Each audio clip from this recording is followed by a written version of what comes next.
O que pode acarretar a falta de amor próprio dentro do ser humano. Hoje eu venho falar sobre o amor próprio em três camadas: base mental, base física e base espiritual. E para começar, eu vou falar da minha experiência própria, porque eu costumo dizer que a vida é o nosso maior professor.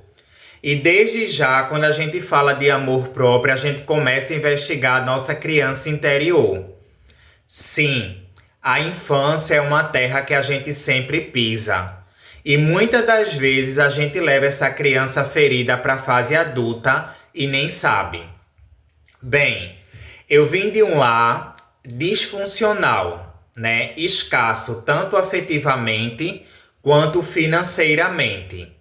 Aos 7 anos eu passei por uma separação dos meus pais. Foi uma separação conturbada. Após essa separação eu perdi o contato com meu pai. Aos poucos eu fui percebendo que eu não tinha mais um pai. Só que quando uma criança passa por isso, ela não interpreta que meu pai não tem condições de me cuidar. Ela acha que o problema está com ela. E aí eu me vi numa situação que minha mãe, depois que passou por esse processo, ela não ficou bem psicologicamente para cuidar tanto de mim e quanto de mais duas crianças, no caso, três crianças.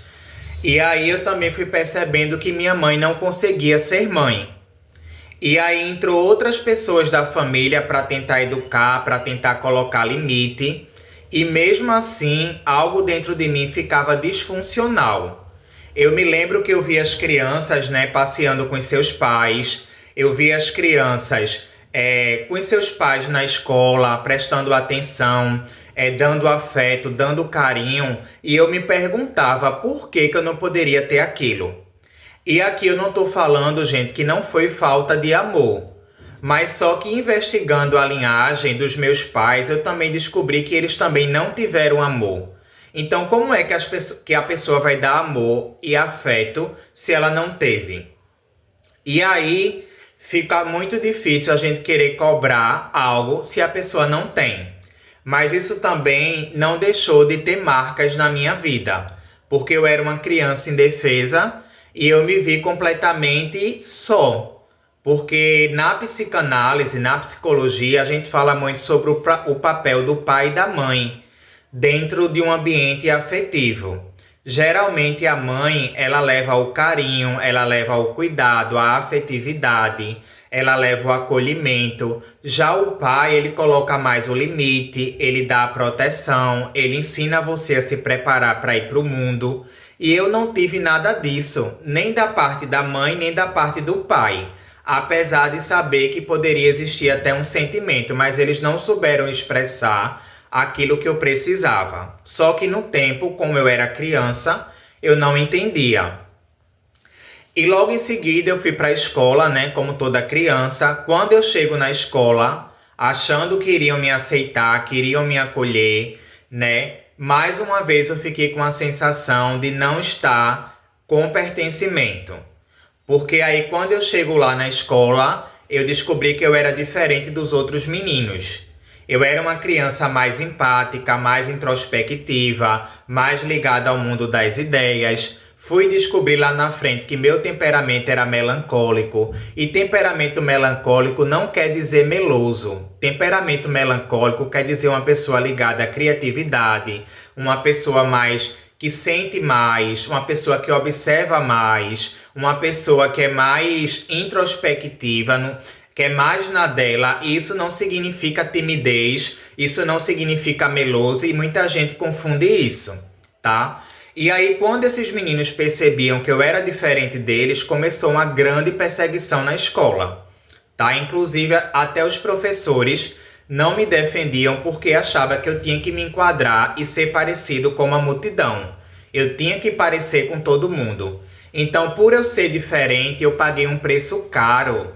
Eu fiquei quase 15 anos em silêncio dentro de uma sala de aula, sem poder dar minha opinião, sem poder ser autêntico, enquanto as crianças estavam brincando no recreio, se divertindo, sendo quem elas são, eu estava sozinho dentro de uma sala de aula, com medo de ser retaliado, com medo de ser zombado, com medo de ser ridicularizado, porque isso já acontecia nos corredores. Era abusos psicológicos, abuso verbal, abuso físico, era todo tipo de abuso que vocês pudessem imaginar. E eu guardava tudo isso para mim, porque eu não tinha com quem dividir. Se eu chegava dentro do meu lar, minha mãe estava debilitada com as questões dela, meu pai não estava presente, eu ia falar isso com quem?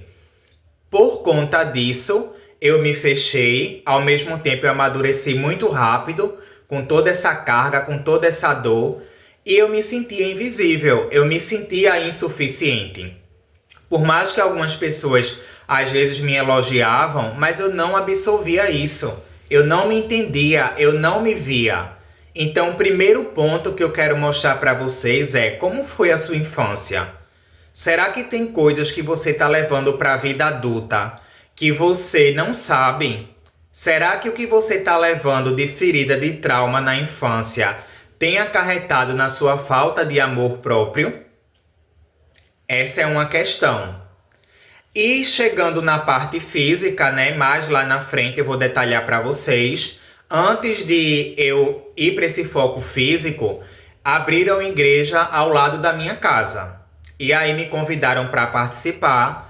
Quando eu chego lá naquele ambiente, né, um ambiente que se dizia ambiente de amor, aparentemente eu fui bem recebido, eram sorrisos, era uma atenção, mas daqui a pouco eu comecei a ver os preconceitos. Preconceito com o meu jeito de ser, com a minha voz, com a minha maneira, com a minha sexualidade, coisa que eu não tô aqui querendo idolatrar a sexualidade, colocar em pedestal. Cada um tem a sua sexualidade, mas a sexualidade ela não deve ditar o nosso caráter. Ela não deve ditar quem a gente é. Por trás da sexualidade tem um ser humano com valores, com princípios, que acredita no universo, que tem a sua fé, a sua espiritualidade. E a gente precisa dividir as coisas. Então, era outro tipo de situação, outro tipo de perseguição, de preconceito, isso dentro de um ambiente que era para unir, não para separar. Então, aos poucos, mesmo naquele convívio, eu fui até insistindo em ficar, porque de tudo que eu passei, ali era um ambiente que, na minha opinião, ainda eu conseguia verbalizar, conseguia me expressar de alguma forma, através de grupos, através de grupos de teatro, né? Ali eu estava desenvolvendo a minha criatividade. Porém, para eu estar ali dentro, eu precisava caber dentro de um grupo, né? Na cabeça de algumas pessoas, eu só poderia ser usado por uma força maior, por Deus, pelo universo, se eu me enquadrasse aquele grupo. Se eu não conseguisse me enquadrar, eu estava impossibilitado de ser usado por Deus, pelo universo, pela espiritualidade, ou seja, sempre o olhar de julgamento. Só que o ser humano, ele é muito assim, ele olha muito para o exterior, ele olha muito para a vida do outro, para o defeito do outro, e ele não olha para si. Porque enquanto eu estou apontando um dedo para alguém, tem 3 apontando para mim. Sabe? Tem 3 aqui apontando para mim. E a gente tem que entender que a gente vai se encontrar não é por merecimento. A gente vai se encontrar porque nós temos uma centelha divina. Antes da gente chegar aqui nessa matéria, a gente foi dotado de uma identidade que ela não está em algo palpável. Porque se a minha identidade estiver no meu corpo, na minha idade, na minha juventude, nos meus status, na minha fama, no meu dinheiro, eu vou estar fadada ao fracasso, porque a vida gira. Tanto faz eu ter uma coisa hoje como eu não ter amanhã. E se você não tiver a coisa que você tem hoje, não tiver amanhã, quem você vai ser? Será que você vai desmoronar por conta disso? Muita gente desmorona. Mas por que desmorona? Porque a identidade dela estava enlaçada no que ela faz, não em quem ela é. E o que eu estou falando aqui para vocês hoje é experiência própria. Foi o que eu passei. Isso aqui não é teoria de livros. Isso aqui não é invenção humana. Isso aqui foi o que eu vivi. Eu sei a dor de ser diferente. Eu sei a dor de sofrer preconceito. Eu sei a dor de não recebeu o afeto que eu precisava. E aqui não é julgando ninguém, porque as pessoas não puderam dar, mas eu senti essa falta de afeto. Fora isso também, lá na frente, como todo mundo passa pela juventude, hoje em dia as pessoas, elas vibram muito no corpo perfeito, então eu me dediquei a cuidar do meu corpo, e minha alma e meu espírito vazio. E aqui a alma eu falo de psicológico, de mente, então não adianta só eu cuidar do meu corpo, tá?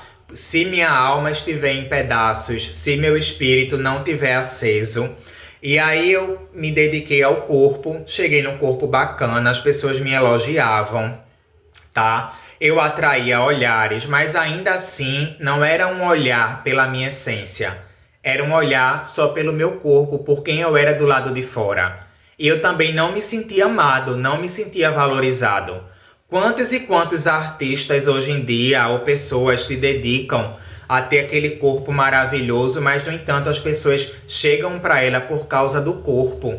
Não quer saber da essência dela, de quem ela é, qual é o caráter, quais os valores. E a pessoa se frustra porque só isso não sustenta. Nós somos um ser de 3 dimensões. E eu posso falar isso para você porque eu passei, porque eu vivi. E por mais que eu me sentia algumas vezes elogiado, visto dentro de mim, eu não me sentia aceito. Primeiro, porque eu carregava aquela criança ferida.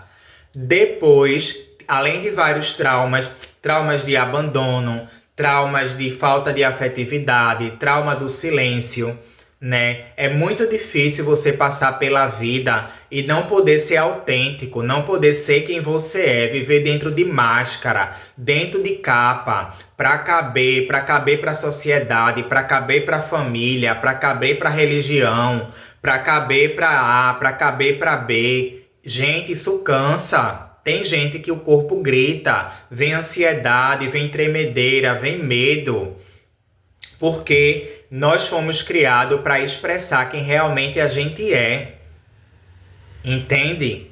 E com relação à questão do corpo, depois que eu passei por esse processo, eu fui tentar me validar por projetos de relacionamento. Coisas que nunca durou, que não durava meses. Era muita intensidade, era muita projeção, era muita sede ao pote, mas isso era uma ânsia dentro de mim. Uma ânsia de falta de amor, de falta de afeto. Então eu ia para os projetos de relacionamento com tudo.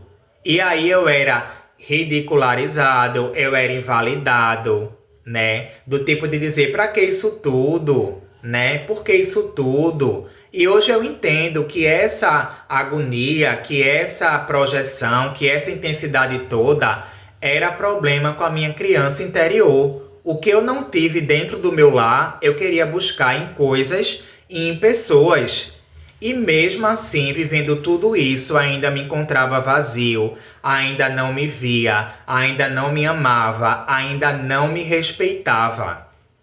E aqui eu vou dizer para você, se você verdadeiramente não se amar, não se cuidar, não saber quem você é, não espere isso de ninguém, porque você é um reflexo do mundo. E aqui eu tô falando de amor, não é na questão de egoísmo, de bater no peito e dizer eu sou mais eu tô bom, tô bonito, tô gostoso. Amor próprio não é isso, isso é egoísmo. Quem se ama verdadeiramente, ela não precisa nem dizer. A sua atitude e a sua postura vai mostrar que você se ama e que você se respeita. Não é preciso ninguém saber, não é preciso você escancarar isso. Porque as redes sociais hoje em dia é assim. É status, é fama, é quem tem mais, é quem que acontece. Mas dentro dessas pessoas, o que é que está se passando? Quando essas pessoas vão dormir, que vão colocar a cabeça no travesseiro, será que vem a consciência limpa? Será que vem paz? Será que vem a verdadeira completude de dizer, eu posso não ter quantidade, mas eu tenho qualidade? Porque quantidade, ele não mede amor de ninguém. É muito fácil quando a gente tem as coisas e está cheio de gente ao nosso lado.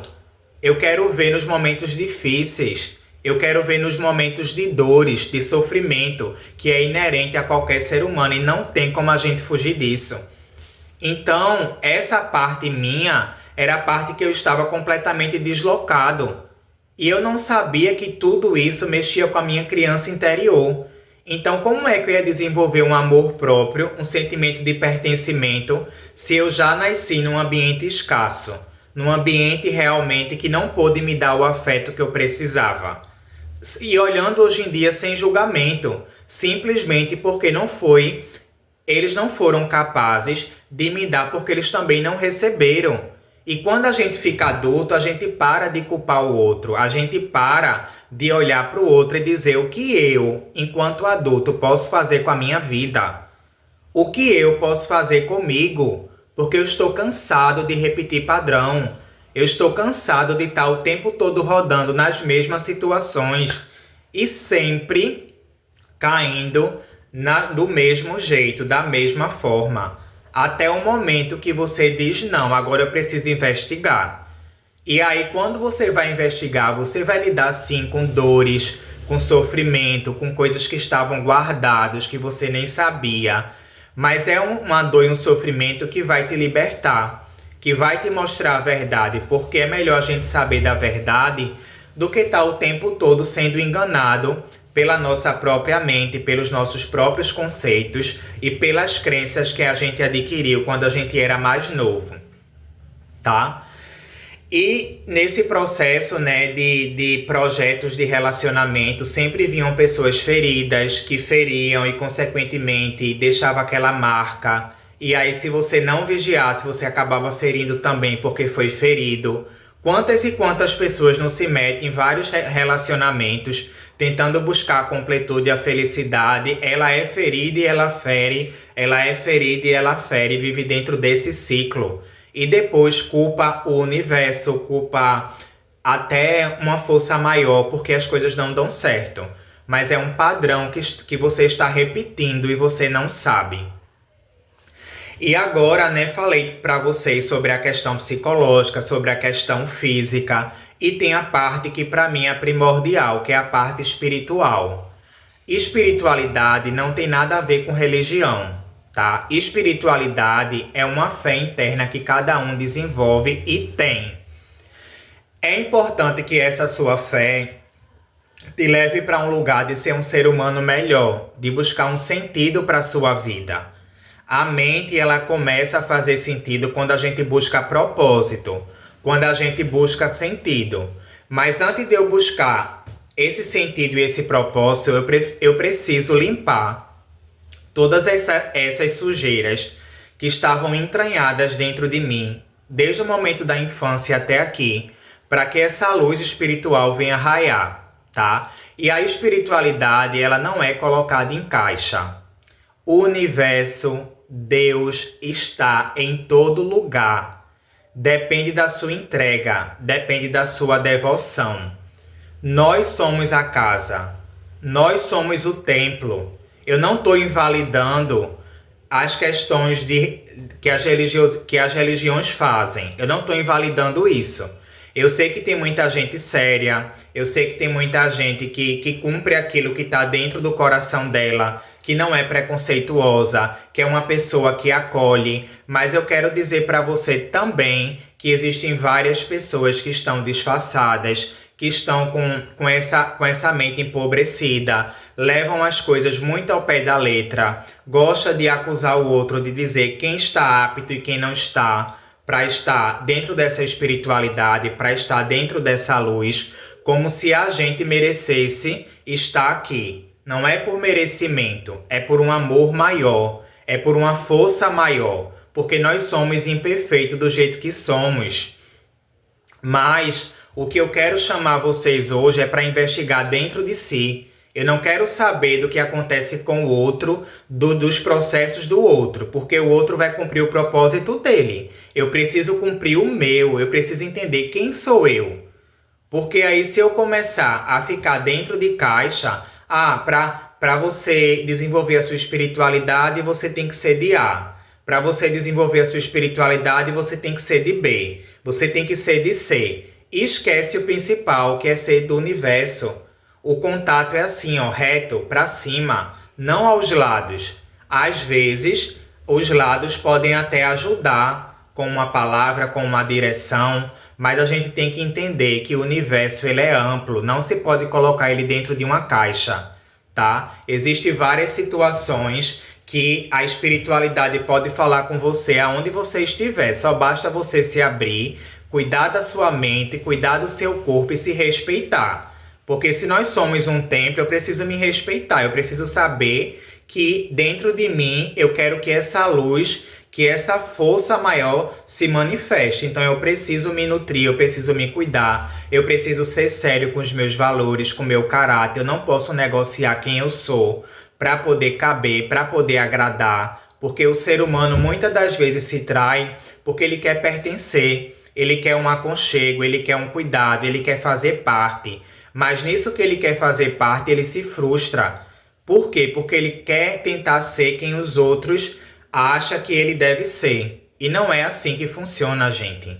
A gente precisa ser quem a gente veio para ser, independente do que acham, do que pensam e do que falam. Ok? Então o que eu quero falar para vocês é que eu sei muito bem o que é que a falta de amor próprio acarreta no ser humano. Insegurança, medo, invisibilidade, relacionamentos tóxicos, falta de autoestima, falta de vigor para a vida verdadeiramente, porque o que você faz quando você não se encontra, parece que nada faz sentido. Parece que você vira um zumbi dentro do mundo, mas isso é a falta de amor próprio. Hoje eu quero dizer para vocês que estou no processo sempre, porque enquanto a gente estiver aqui, a gente sempre tem que estar melhorando, mas eu pude investigar muitas feridas minhas, eu pude rever muitas coisas para eu poder trabalhar, tanto do lado psicológico quanto da parte espiritual, tá? Eu sou estudante da mente humana, quero dizer para vocês que eu sempre gosto de estudar, sempre gosto de ver as teorias, os conceitos, mas antes da teoria tem a vivência. Porque uma coisa é eu saber da teoria, outra coisa é eu passar pela prática. Eu saber realmente o que é a falta de afeto, o que é a falta de amor próprio, o que é a psicologia, o que é aquela questão da espiritualidade. Isso tem que estar na minha vivência também, tá? Então por isso que eu digo, é um processo contínuo, mas eu pude ver que enquanto eu estava buscando algo externo, enquanto eu estava buscando me encontrar do lado de fora, isso nunca acontecia. A partir do momento que eu passei a olhar para dentro, eu comecei a investigar essas feridas, começou a entrar verdadeiramente o sentido, a paz interior, que ela excede todo entendimento. E fora isso também, a gente começa a entender o seguinte: eu sou aquela pessoa que foi criada para ser como uma centelha, como um propósito, como uma pessoa que chega aqui com significado, independente de onde eu vim, da roupa que visto, do corpo que tenho, dos ambientes que ando, dos grupos que participo. Isso não tem nada a ver com a minha essência e com o meu caráter, ok? Então essa é a minha reflexão de hoje para vocês. Quero que vocês saibam, desde o começo estou batendo nessa tecla. O amor próprio, ele vem de dentro para fora. Enquanto não se investiga esse amor próprio, enquanto não olha para dentro, não tem como você encontrar a sua verdadeira essência.